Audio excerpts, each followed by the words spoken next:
Quash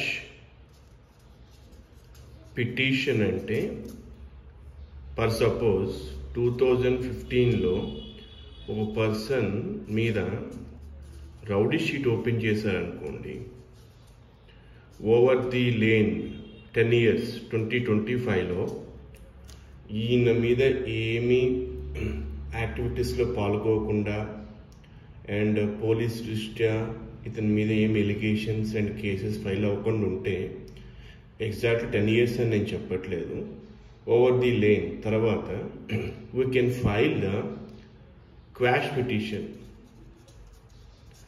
ఆ quash petition file చేసి, quash అంటే ఏంటంటే క్యాన్సిల్ అని మీనింగ్ వస్తుంది.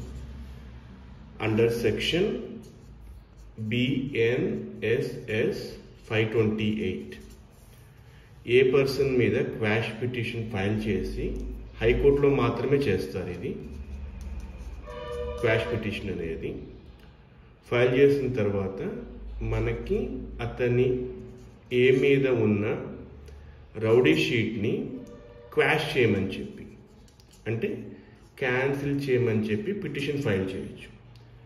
అప్పుడు హైకోర్టు ఒకసారి రివ్యూ చేసి ఇతని మీద ఉన్న 10 years or whatever the gap it may be timeline అంతా బాగానే ఉంటే, ఏమీ ఇష్యూస్ ఏం లేకుండా ఉంటే తను ఆ రౌడీ షీట్ అనేది క్వాష్ చేస్తుంది, క్యాన్సిల్ చేస్తుంది.